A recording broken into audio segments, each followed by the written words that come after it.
Bueno, hoy estaremos meditando la palabra de Dios en Isaías 6. Hoy veremos todo el capítulo 6 de Isaías. Pero antes quiero iniciar con una oración para que Dios sea el que hable a través de mi Padre. Tú conoces nuestras vidas, nuestros corazones, Señor. Te pido que podamos recibir la palabra, Padre, que tú nos has dado, Señor, para que nosotros aprendamos de ella, para que nosotros te conozcamos a ti, Señor, el único Dios verdadero, y a Jesucristo a quien has enviado, Señor. Que nuestras mentes, que nuestros corazones puedan ser, Señor, atravesados por ella, Señor, y que podamos venir, Señor, y humillarnos ante ti, Padre. Muchísimas gracias, Señor, en que tu Espíritu Santo sea el que guíe, Señor, todo esto. En el nombre de Jesús, amén. Bueno, quiero que me acompañe en su Biblia al capítulo 6 de Isaías. Por favor, en lo que lo busca, bueno, Isaías 6, vamos a estar leyendo del 1 al 13. Dice así la palabra del Señor. En el año que murió el rey Usías, vi yo al Señor sentado sobre un trono alto y sublime, y sus faldas llenaban el templo. Por encima de él había serafines, cada uno tenía 6 alas, con 2 cubrían sus rostros, con 2 cubrían sus pies, con 2 volaban. Y el uno al otro daba voces diciendo: Santo, santo, santo, Jehová de los ejércitos, toda la tierra está llena de su gloria. Y los quiciales de las puertas se estremecieron con la voz del que clamaba, y la casa se llenó de humo. Entonces dije: ay de mí que soy muerto, porque siendo hombre inmundo de labios y habitando en medio de pueblo que tiene labios inmundos, han visto mis ojos al Rey, Jehová de los ejércitos. Verso 6, y voló hacia mí uno de los serafines, teniendo en su mano un carbón encendido, tomado del altar con unas tenazas, y tocando con él sobre mi boca, dijo: he aquí que esto tocó tus labios, y es quitada tu culpa y limpio tu pecado. Después oí la voz del Señor que decía: ¿a quién enviaré y quién irá por nosotros? Entonces respondí yo: heme aquí, envíame a mí. Y dijo: anda, y di a este pueblo: oíd bien y no entendáis, ved por cierto, mas no comprendáis. Engruesa el corazón de este pueblo, y agrava sus oídos, y ciega sus ojos, para que no vean con sus ojos, ni oiga con sus oídos, ni su corazón entienda, ni se convierta, y haya para él sanidad. Y yo dije: ¿hasta cuándo, Señor? Y respondió él: hasta que las ciudades estén asoladas y sin morador, y no haya hombre en las casas, y la tierra esté hecha un desierto. Hasta que Jehová haya echado lejos a los hombres y multiplicado los lugares abandonados en medio de la tierra. Y si quedare aún en ella la 10ª parte, esta volverá a ser destruida, pero como el roble y la encina, que al ser cortados aún queda el tronco, así será el tronco, la simiente santa. ¿Podrías pasar a la diapositiva número 2? Bueno, hermanos, es una imagen. Usted le puede dar captura de pantalla por si quiere un bosquejo de Isaías. Y en Jeremías 9:23 al 24, dice lo siguiente. Y Jeremías 9:23 al 24. Y así dijo Jehová: no se alabe el sabio en su sabiduría, ni en su valentía se alabe el valiente, ni el rico se alabe en sus riquezas, mas alábese en esto el que hubiere de alabar, en entenderme y conocerme, que yo soy Jehová, que hago misericordia, juicio y justicia en la tierra, porque estas cosas quiero, dice Jehová. No hay ninguna labor que dé fruto, que nos haga sentir plenos y que le sirva a nuestra vida, a nuestra familia y a nuestra sociedad, como el de conocer al Dios de la Biblia, como la labor de conocer al Dios que nos salvó. No hay nada más importante que conocer al Dios y atender a Dios y atender a su llamado. Eso es lo que el cristiano quiere. Mientras nos acercamos a Dios, somos transformados a la imagen de su Hijo. El día de hoy, como dije anteriormente, estaremos meditando, estudiando y reflexionando en el libro de Isaías, en el capítulo 6. Pero antes, quiero darte algunos datos para que tú puedas entender mejor qué es lo que se está refiriendo aquí Isaías, cuál era el contexto, cuál era la intención de escribir esto de Isaías. Bueno, el escritor. ¿Quién fue el escritor del libro de Isaías? Es muy lógico, ¿no? El libro de Isaías fue escrito por el profeta Isaías. Sin embargo, hay muchas personas y muchos críticos que han llegado a decir que el libro completo no fue escrito por Isaías, que solamente escribió una tercera parte o solamente la mitad, y que posterior al exilio hubo otra persona que lo escribió. Eso, pues hay algunos argumentos que no tienen ni siquiera cabida aquí. Y estamos seguros, la palabra de Dios y las citas del Nuevo Testamento, que Isaías escribió por completo este libro. Isaías, el hijo de Amós. El nombre de Isaías significa Jehová es la salvación, o Jehová es la fuente de la salvación. El nombre de su padre era poco común, Amós, lo que significaba que podría pertenecer a un linaje real o familiar. Este profeta, según Segunda de Crónicas, el libro de Segunda de Crónicas 16:22 y 32:32, fue un historiador de la corte para los reinados de Usías y Ezequías. La tradición rabínica dice que era primo del rey Usías. Esto explicaría un poco por qué Isaías tiene mucho acceso hacia el palacio del rey y que lo vemos en el resto del libro. También se le conoce con algunos títulos, y son títulos muy importantes. Se le conoce como el evangelista del Nuevo Testamento, ya que las profecías que Dios le dio para el pueblo de Israel eran acerca del Salvador, del ungido, del Mesías, de Cristo. Y el otro título por el cual se le conoce, el profeta ilustre, ya que se le considera el más grande de todos los escritores hebreos. Sus palabras indican que era un hombre de refinamiento y cultura, una verdadera alma poética, un amante y profundo observador de la creación y la naturaleza humana, un estadista, o sea, un político experto, que consideraba al mundo escenario del obrar de Dios, que lo juzgaba con dura indignación debido a la maldad, y sin embargo, siempre lo hacía con un comentario de esperanza y consolación para los que se arrepentían y para el remanente que temía al Señor. Fue un contemporáneo también de los profetas Oseas y Miqueas, y el libro de Isaías contiene algunas cosas idénticas del libro de Miqueas. Por ejemplo, Miqueas 4, 1 al 3 dice, Miqueas 4, 1 al 3, solamente a modo de ilustración para que vean que el mensaje de Isaías y el mensaje de Miqueas eran similares. Dice así: acontecerá en los postreros tiempos que el monte de la casa de Jehová será establecido por cabecera de montes y más alto que los collados, y correrán a él los pueblos. Vendrán muchas naciones y dirán: venid y subamos al monte de Jehová y a la casa del Dios de Jacob, y nos enseñará sus caminos y andaremos por sus veredas, porque de Sión saldrá la ley y de Jerusalén la palabra de Jehová.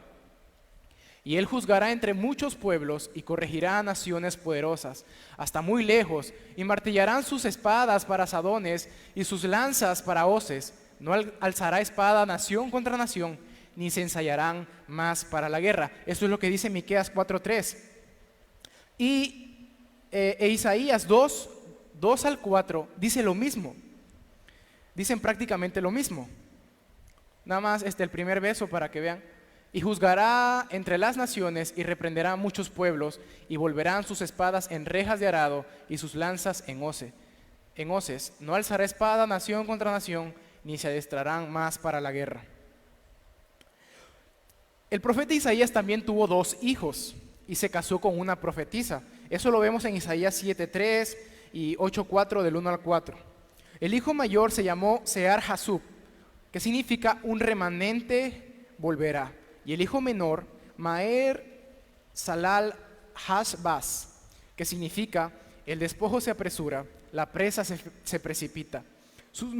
Los nombres de los hijos de Isaías eran un recordatorio del mensaje que Isaías predicaba al pueblo y al rey. O sea, indicaban la misión del profeta. La tradición dice que Isaías murió aserrado cuando estaba escondido en el medio de un tronco hueco por orden del rey Manasés. Recordemos que en Hebreos 11:35, los héroes de la fe, algunos dicen que fueron aserrados, sufrieron muchas persecuciones y algunos de ellos fueron aserrados. Probablemente sea una una referencia a la muerte del profeta Isaías.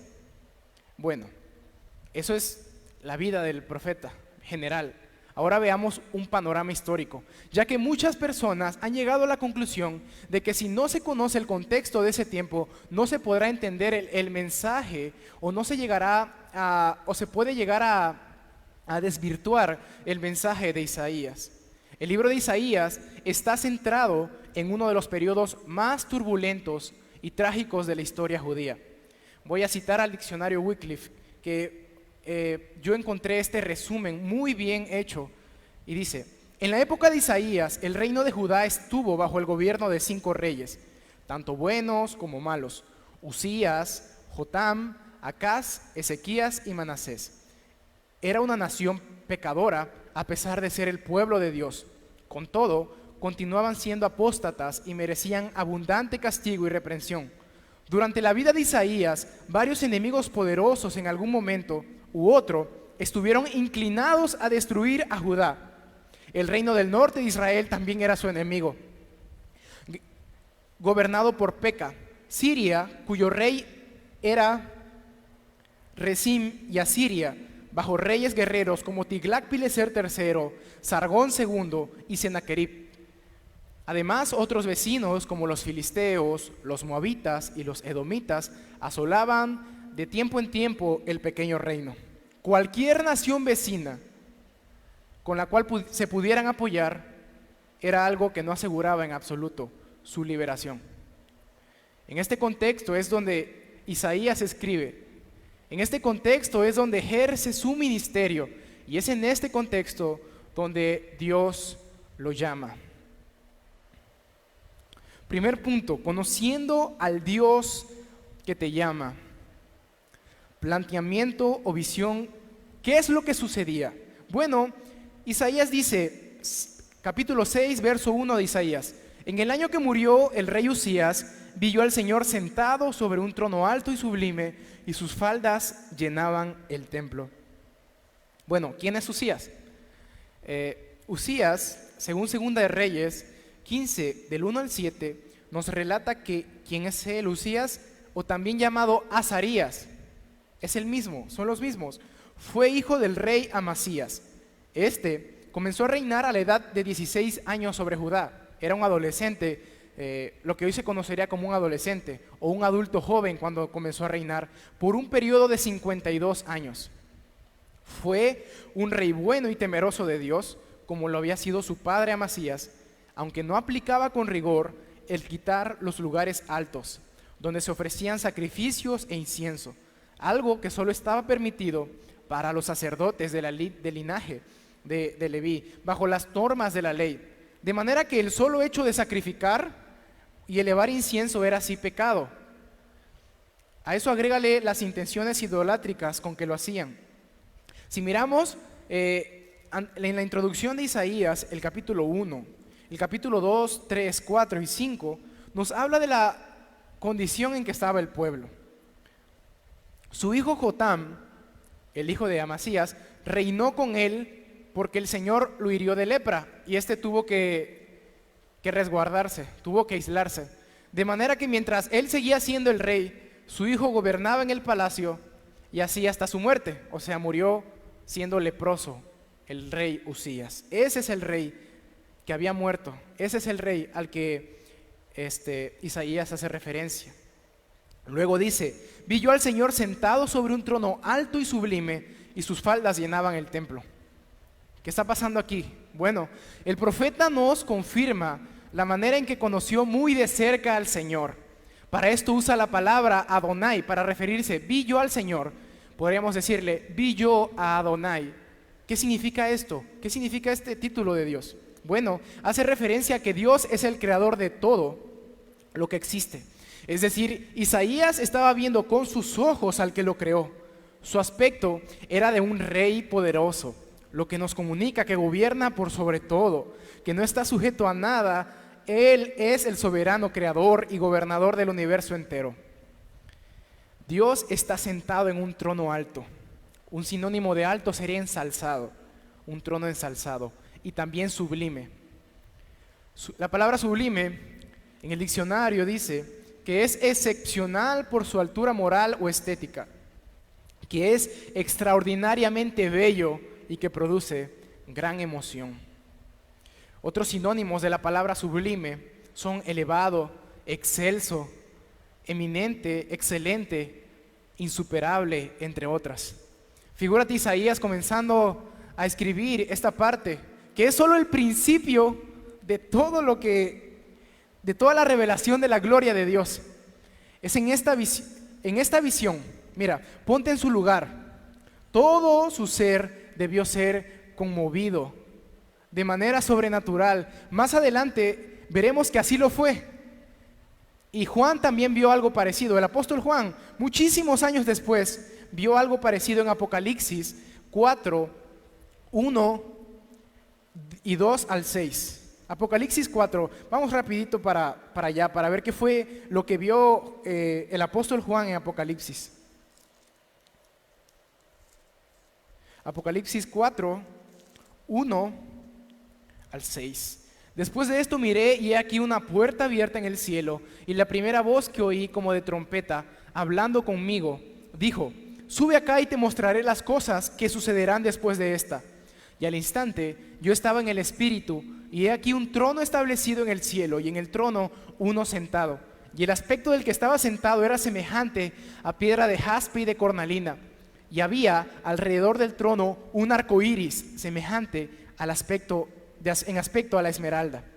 Vi alrededor del trono que había 24 tronos, y vi sentados en los tronos a 24 ancianos vestidos de ropas blancas, con coronas de oro en sus cabezas, y del trono salían relámpagos y truenos y voces, y delante del trono ardían 7 lámparas de fuego, las cuales son los 7 espíritus de Dios.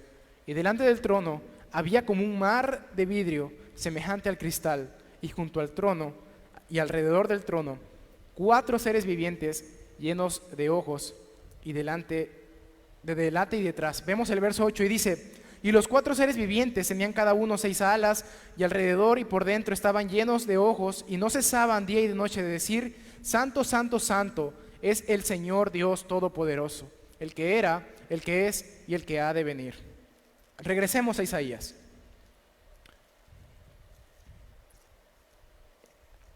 Bueno, el apóstol Juan vio más detalles y nos dice más detalles, y como esta fue una visión distinta a la que vio Isaías, Isaías nos dice todo lo que había ahí. Y es seguro que no estaban todavía o que no vio eso en esa visión. Las vestiduras de Dios llenaba el templo. En la Nueva Biblia de las Américas traduce vestiduras como orlas de su manto, es decir, el borde de su manto real llenaba el templo. Isaías ve a Dios vestido como un rey, como ningún otro rey se viste o se pudiera vestir. En esta ocasión le tocó apreciar a Dios en un lugar al que le llamó templo, que significa un palacio o un gran edificio. Es utilizada para referirse al templo de Jerusalén, pero en esta ocasión también puede hacer referencia a la casa de Dios en los cielos. Esto nos enseña que nada puede contener a Dios. No hay un trono tan alto en el cual se pueda sentar. Nos enseña al Rey soberano, creador y eterno, que tan solo el borde de su vestidura llena el templo. Recordamos que cuando Jesús vino, andaba en la ciudad y una mujer le tocó el borde de su manto con fe, y la mujer fue sanada. ¿Lo recuerdas? Bueno, este es el Dios que está viendo Isaías.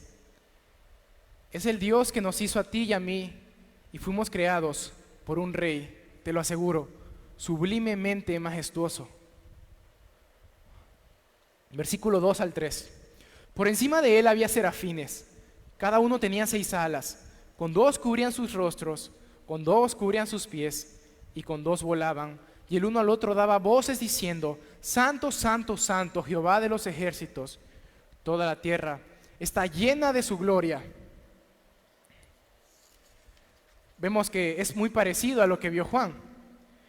Bueno, pero Isaías ve serafines, una palabra que solamente aparece 2 veces, muy pocas veces en todo el Antiguo Testamento. Y es que la traducción de serafines es serpientes ardientes. No son ángeles ni querubines, pero se asemejan. Su descripción es simbólica e incomprensible. Tienen 6 alas, un rostro, manos, pies, vuelan, hablan, son reverentes ante la presencia de Jehová y dramatizan la palabra del Señor, proclamando antifonalmente, es decir, uno al otro. Se responden el uno al otro o hablan entre sí. Como lo vemos en algunos salmos, como el Salmo 136, que dice, alabad a Jehová porque Él es bueno, y luego dicen los otros, porque para siempre es su misericordia. Alabad al Dios de los dioses, porque para siempre es su misericordia. El Salmo continúa con esta estructura conocida como antifonal y termina diciendo, alabad al Dios de los cielos, porque para siempre es su misericordia. Los querubines ministran efectivamente la santidad de Dios. 2 alas cubrían el rostro de los serafines porque no se atrevían a mirar la gloria de Dios. 2 alas cubrían sus pies para reconocer su inferioridad a pesar de estar consagrados al servicio de Dios. Con otras 2 alas volaban mientras servían diligentemente al que está sentado en el trono. De esta forma, 4 alas se relacionaban con la adoración y recalcan la prioridad de la alabanza a Dios.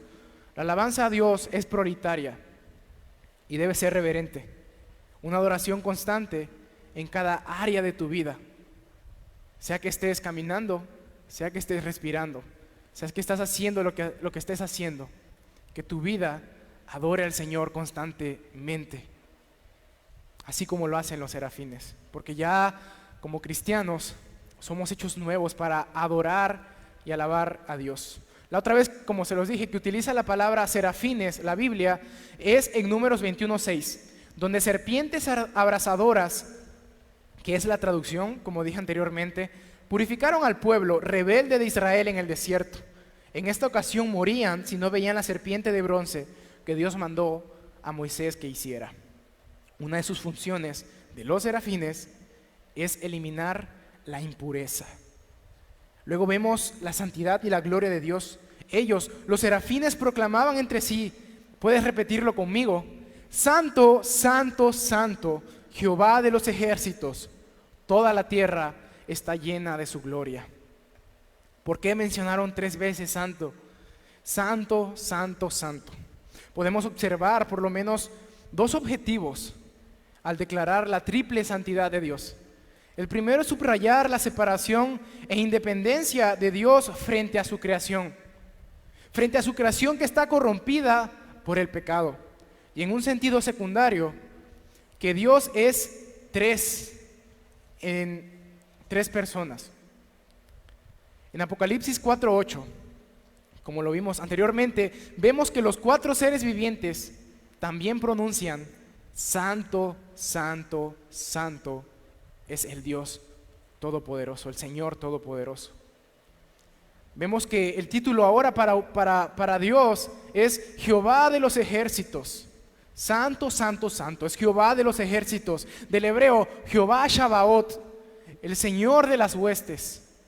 Esto revela el absoluto control y soberanía y poder de Dios sobre todo el ejército de los cielos. Y también sirve para abrirle paso a la siguiente declaración de los serafines. Veamos, toda la tierra está llena de su gloria. ¿Qué creen? Dios ha mostrado su gloria, aunque tú no lo creas, en toda la tierra. La tierra es el lugar del despliegue mundial de su gloria, sus perfecciones y sus atributos en toda la creación. Y no se diga el firmamento, no se diga el ejército de estrellas que existen en el universo o el ajuste fino del universo. Pero ¿no dice Romanos 1:20 que todas las cosas invisibles de Él, su eterno poder y deidad, se hacen claramente visibles a través de las cosas que Él creó? Esto es completamente verdadero. Entonces, ¿por qué estamos así? ¿Por qué en este contexto el pueblo de Israel y de Judá se habían apartado de Dios? Porque en este contexto Israel y Judá estaban tan engolosinados, es decir, eran fanáticos de una adoración superficial, arrogante y poco valorada hacia el glorioso y santo Dios Altísimo? ¿Qué fue lo que pasó? ¿Acaso no conocían a Dios? Porque es que vemos en el mundo tantas personas que aún siguen ansiosas, tantas personas que aún siguen apartándose de Dios. Romanos 1:23 nos da, del 21 al 23, nos da también la respuesta. Pues habiendo conocido a Dios, no le glorificaron como a Dios, ni le dieron gracias. Se hicieron necios y cambiaron la gloria del Dios incorruptible en semejanza de imagen de hombres corruptibles, de aves, de cuadrúpedos y de reptiles. También el pueblo de Israel, el pueblo de Judá, en este contexto, si tú checas bien los pasajes anteriores, estaban adorando a Dios de una manera superficial y se estaban yendo en pos de otros dioses. Estaban siendo influenciados por Asiria, influenciados por Moab, influenciados por los diversos pueblos, inclusive también los filisteos, para alejarse de Dios. A eso agrégale la inclinación natural del corazón. Dios creó al hombre a su imagen, pero ellos habían hecho a un Dios, habían hecho un Dios a imagen del hombre. En esta visión Dios deja claro que es el único en su género. No hay un Dios como el Dios en que nosotros creemos. No hay nada que se le compare, ni lo habrá jamás. ¿Quién hay como Dios? Nadie, en lo absoluto. Tampoco hay alguien, aparte de Jesucristo, que pueda expresar plenamente la gloria, la gloriosa deidad del Dios Altísimo. Esto quiere decir que yo no soy nadie, que yo no soy nadie para explicar plenamente cómo es Dios. Isaías no era nadie para explicar plenamente cómo era Dios. Pero Dios nos ha dado lo suficiente para proclamar su grandeza y sus maravillas. Eso es lo que está haciendo Isaías. Eso es lo que está haciendo el profeta, inspirado por el Espíritu Santo, describiendo lo majestuoso y sublime que es Dios. Bendito sea el Señor, porque permitió a Isaías escribir un poco de cómo es Él, cómo está en su majestad, gloria y poder. Nosotros podemos conocer a Dios de mejor manera y la transformación vendrá en camino. Tenemos su palabra. El verso 4 dice: y los quiciales de las puertas se estremecieron con la voz del que clamaba, y la casa se llenó de humo. El temblor y el humo simbolizan la santidad de Dios en relación con su ira y su juicio. El Salmo 9:7 dice lo siguiente, hablando de la reprensión a todas las naciones, dice: pero Jehová permanecerá para siempre delante del Señor de toda la tierra. La figura aquí usada, el Salmo 9:7 dice: pero Jehová permanecerá para siempre, ha dispuesto su trono para juicio. Y Salmos 97:5 dice así: los montes se derritieron como cera delante del Señor de toda la tierra. La figura aquí usada compara a los montes, la figura usada en el Salmo, y los hace ver escuálidos en comparación con el todopoderoso Dios, el dueño de toda la tierra y de las naciones. Pero si somos lo suficientemente observadores, en el pasaje de Isaías vemos el enunciado que dice: la voz del que clamaba. Está en singular.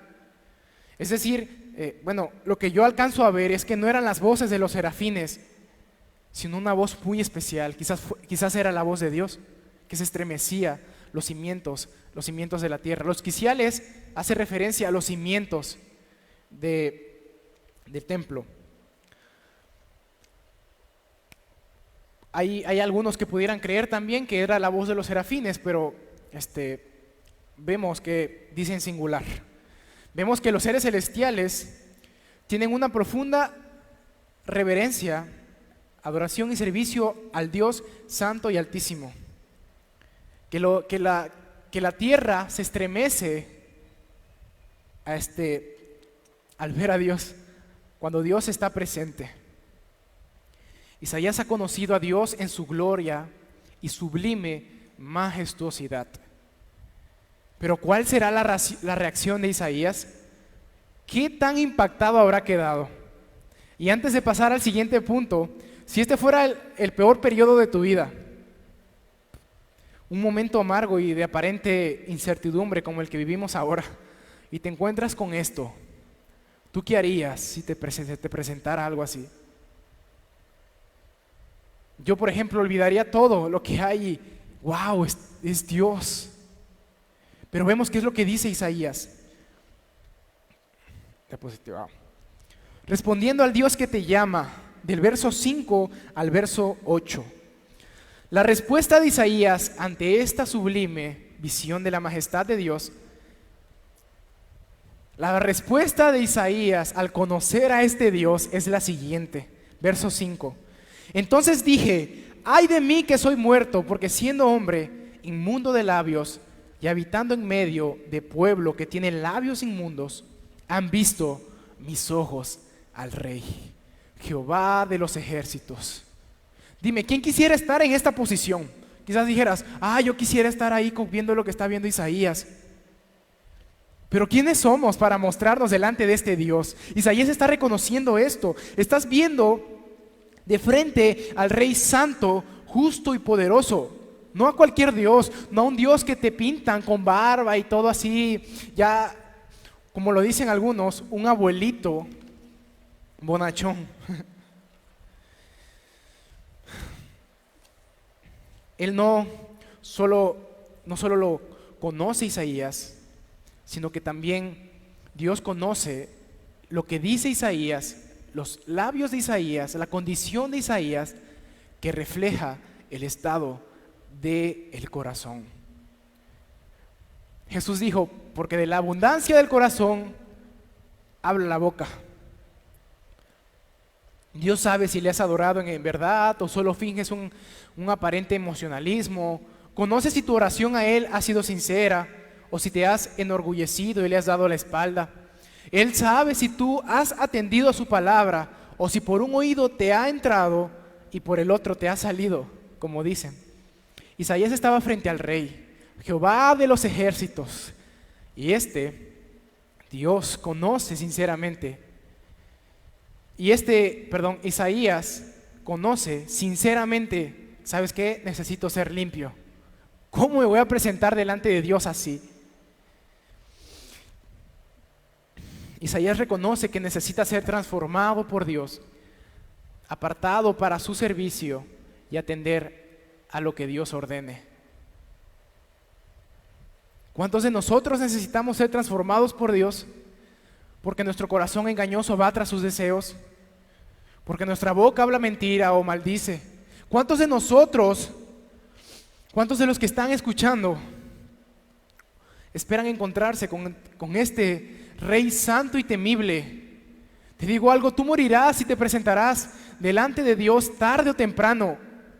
¿Estás preparado? Este mensaje confronta, sí, porque nadie quiere morir o nadie quiere ver a Dios sin estar preparado. La vergüenza es lo que ha cubierto al ser humano desde la caída en Génesis 3. Una vergüenza que corrompe a la humanidad entera y que la creación, en donde Dios desplegó su gloria, ha sido corrompida de igual manera. Esta es la condición de cualquier hombre o mujer que llega a este mundo. Llega en la condición de pecado, de vergüenza y de rebelión a Dios. Isaías reconoce que necesita ser transformado y que no se puede presentar delante de Dios así. Pero el relato continúa, ya que el Dios Santo le tenía preparado una sorpresa especial para este profeta. Versos 6 al 7. Y voló hacia mí uno de los serafines, teniendo en su mano un carbón encendido, y tomando del altar con unas tenazas, y tocando con él sobre mi boca, dijo: he aquí que esto tocó tus labios, y es quitada tu culpa, y limpio tu pecado. Hermanos, es necesario que nuestra culpa sea quitada. Amigo, es necesario que tu culpa sea quitada y limpio nuestro corazón y limpio nuestra condición.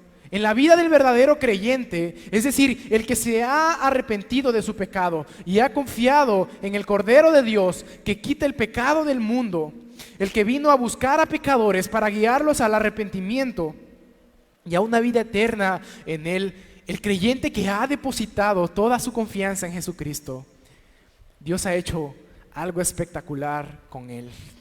Los pecados de nosotros fueron depositados en su Hijo Jesucristo para que su ira, la ira del Dios Santo contra el pecado, fuera derramado en Jesucristo, y aquella justicia y santidad perfecta fuera puesta en nosotros. Es decir, nos ha declarado justos ante su santidad y justicia por la perfecta justicia de Cristo que ahora está en nosotros. Ese mismo Dios es el que resucitó, exaltó y glorificó a Jesucristo hasta lo más alto y le dio un nombre que es sobre todo nombre, para que en el nombre del Señor se doble toda rodilla y toda lengua confiese que Jesucristo es el Señor, para la gloria del Dios el Padre. Y como sello de esta promesa, ha derramado su Espíritu Santo, que nos guía, redarguye, cuida, exhorta, nos brinda amor, gozo, fe y esperanza. Además de esto, Dios nos llama a ser santos como Él es santo.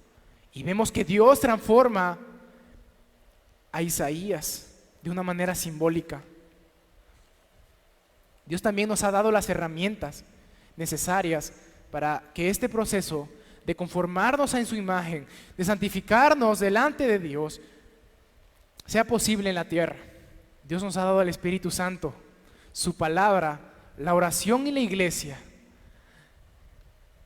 para que nosotros seamos santos y nosotros proclamemos con nuestra boca, con nuestro corazón y con nuestras acciones que Él nos ha hecho santos. La única manera de que Isaías fuera justiciado era que fuera purificado, capacitado para lo que viene en camino. Y al igual que lo vemos aquí, Dios se encarga de transformarnos para que seamos útiles y seamos portadores vivos de su santidad. Si vamos a Primera de Pedro 2:9, yo sé que tú lo conoces, que lo has escuchado muchas veces. Primera de Pedro 2:9. Pero estaba hablando de Jesucristo como aquel fundamento, y a los cristianos como piedras vivas. Y luego dice, nos dice el apóstol Pedro en Primera de Pedro 2:9, nos recuerda quiénes somos. Dice: mas vosotros sois linaje escogido, real sacerdocio, nación santa, pueblo adquirido por Dios, para que anunciéis las virtudes de aquel que os llamó de las tinieblas a su luz admirable. Vosotros, que en otro tiempo no erais pueblo, pero que ahora sois pueblo de Dios, que en otro tiempo no habéis alcanzado misericordia, pero ahora habéis alcanzado misericordia. Digo, ¿merecemos que nosotros seamos limpiados? De ninguna manera. Pero Dios le ha placido que nosotros seamos limpiados y no tenemos excusa, porque Dios, el Dios que te llama, es el Dios que te purifica para que tú seas un instrumento útil en sus manos.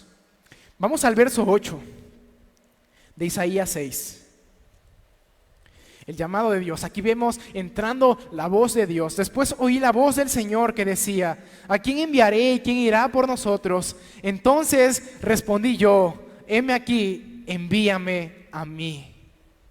En español solo bastaron siete palabras para que Isaías supiera el propósito de aquella grande y maravillosa misión.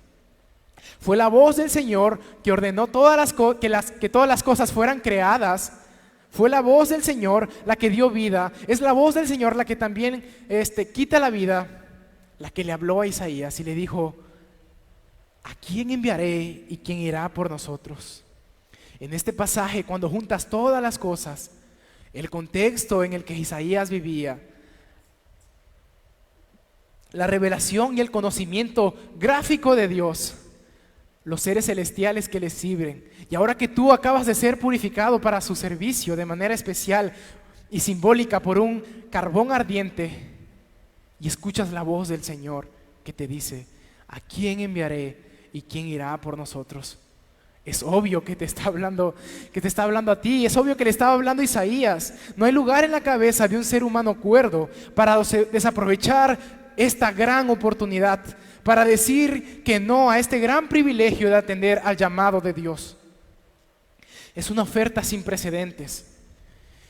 Cuando este Dios te llama a ir por Él, ¿te perderías el privilegio de atender a su llamado? Jim Elliot, un misionero que entregó su vida por llevar el mensaje de Cristo a una etnia en América del Sur, dijo: no es tonto el que da lo que no puede conservar para ganar lo que nunca podrá perder. Podrá hacer que te vaya de maravilla en este trabajo que siempre has querido.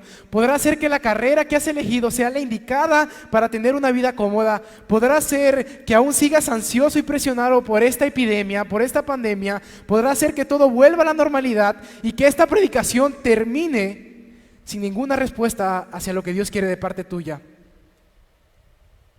Pero Dios sigue llamando. Pero lo que Dios te ofrece, el llamado que Dios hace, no lo puedes perder. No puedes perder el privilegio de ir por el Dios majestuoso que nos está llamando. Sería algo terrible, algo desastroso, considerando la magnitud de su llamado y las consecuencias de tu respuesta. Es mucho más que ser mandados a comprar algo o a regar un mensaje. Es ser portadores del mensaje del Señor, de su palabra, la cual debemos hacer con sumo cuidado, porque este mensaje no se vende, porque este mensaje es gratuito, pero el que sea gratuito, que sea gratis, no significa que sea barato. En especial, no podemos perdernos el llamado a proclamar vívidamente aquellas buenas noticias que nos pueden salvar a nosotros y a los que nos oyen, como lo vemos en Timoteo, cuando Pablo le dice: ten cuidado de esto, de las buenas noticias, porque te pueden salvar a ti y a los que te oyen. Si vamos a Mateo 28, Jesús llama a los cristianos, llama a sus discípulos. Un discípulo es un seguidor de Cristo. En Mateo 28, 19, Jesús está a punto de partir. Y están sus discípulos alrededor de él y les da una encomienda que se le conoce como la Gran Comisión. Y cuando vinieron, verso 17, Mateo 28, 17, y cuando le vieron, le adoraron, pero algunos dudaban. Y Jesús se acercó y les habló diciendo: toda potestad me es dada en el cielo y en la tierra. Por tanto, id y haced discípulos a todas las naciones, bautizándolos en el nombre del Padre y del Hijo y del Espíritu Santo, enseñándoles que guarden todas las cosas que os he mandado. Y he aquí, yo estoy con vosotros hasta el fin del mundo. Somos llamados a ser testigos en nuestro hogar, a ser testigos en nuestra sociedad, a ser testigos en nuestra nación y en las otras naciones también. Esto es de lo que no se puede perder la iglesia. Ahora, si tú que estás escuchando esto, que quizás sea la primera vez que lo escuchas, tú que no has conocido el mensaje de Jesucristo, tú que te consideras alguien que esto lo pone aparte y que no lo toma en cuenta, de lo que tú no te debes perder, porque sería trágico, es de responder de manera correcta al mensaje de Dios, viniendo a Él en arrepentimiento y fe en Jesucristo y entregando tu vida al Señor. Si vamos a Isaías 1:18, otra vez a Isaías, vemos que el mensaje de Dios no solamente es juicio, sino también es de esperanza, una esperanza que viene a través del arrepentimiento. Isaías 1:18 dice: venid luego, dice Jehová, y estamos a cuenta. Si vuestros pecados fueren como la grana, como la nieve serán emblanquecidos. Si fueren rojos como el carmesí, vendrán a ser como blanca lana. Si quisiereis y oyereis, comeréis el bien de la tierra. Si no quisiereis y fuereis rebelde, seréis consumidos a espada, porque la boca de Jehová lo ha dicho. Hay dos respuestas. Hay público, está la iglesia y está el que no es iglesia. La iglesia debe de responder al llamado de Dios, y el que no es iglesia todavía debe de responder al llamado de Dios de arrepentirse.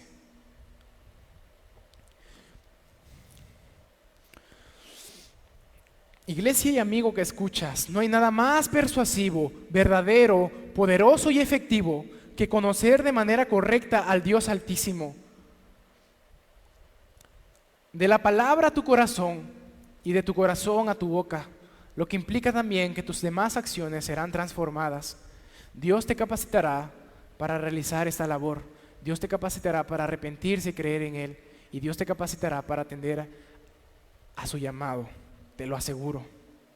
Este Dios que ha conocido a Isaías es el Dios que te llama, el Dios que te limpia y el Dios que te envía. Vamos al verso 9 del capítulo 6 de Isaías. Y esta es la última parte.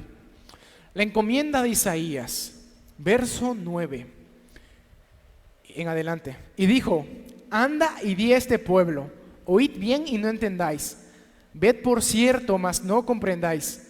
Engruesa el corazón de este pueblo y agrava sus oídos y ciega sus ojos, para que no vea con sus ojos, ni oiga con sus oídos, ni su corazón entienda, ni se convierta y haya para él sanidad. Verso 11. Y yo dije: ¿hasta cuándo, Señor? Y respondió él: hasta que las ciudades estén asoladas y sin morador, y no haya hombre en las casas, y la tierra esté hecha un desierto.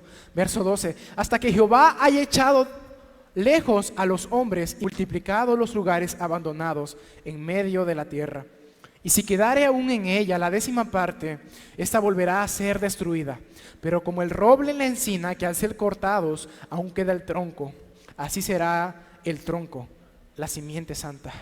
El propósito de que este mensaje no fuera bien recibido por el pueblo de Judá era porque necesitaban presentarse limpios, necesitaban ser sanados. Su orgullo necesitaba ser humillado, sus ciudades fortificadas destruidas, su pueblo disperso y muy lejos de su casa. Su necio corazón necesitaba ser quebrantado y restaurado. Necesitaban comprender que el único del cual debe depender toda su vida, todo su ser, su familia, su pueblo, sus finanzas, su trabajo, su matrimonio, es del Señor Todopoderoso, de Jehová de los ejércitos, de Adonai, el creador de todo y sustentador de todo.